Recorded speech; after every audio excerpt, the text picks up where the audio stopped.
Okay, since I haven't made a video in a while, I thought I would now because I've done a lot since I made a video. Yeah, with this virus going around, you know, nature might be one of the last things you think about, but or maybe it could actually be one of the first things you think about. I mean, after all, you're staying at home, might as well watch nature. And so this was one of the new things I got. It's a squirrel feeder, which is kind of a dual feeder.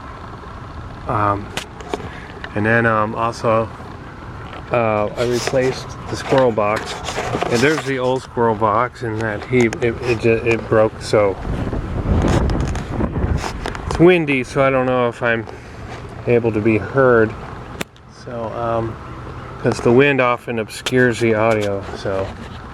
And so here's the new squirrel box. Haven't seen any yet come in there, but they should eventually. And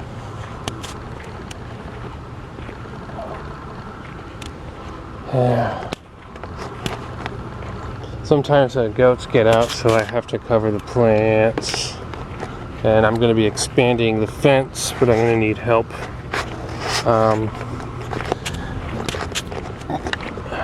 So I can't really do that now.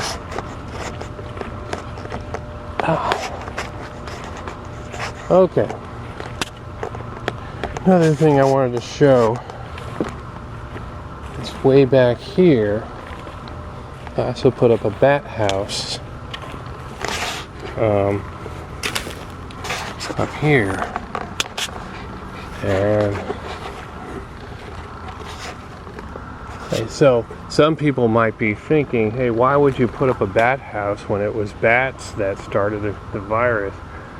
Well, a couple reasons really. Well, first of all, it was an Asian horseshoe bat that may have started the virus, but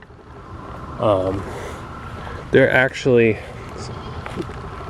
more evidence that may indicate that it's not the case even. And our Texas bats are just fine. And they're good at controlling the insect population. Yep.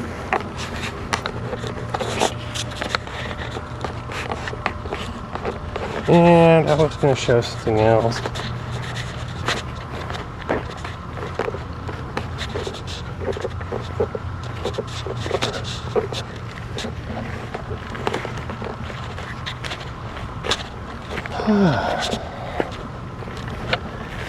You know, I want to kind of show the goats a little bit,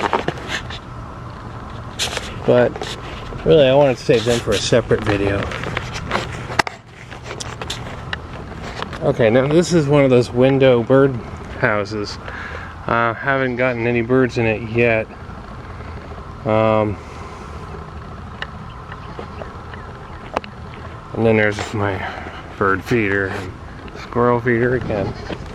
Okay. And so that's basically about it. I think it's best to stay home and just watch all the nature outside, all the squirrels and birds. That'll be about it.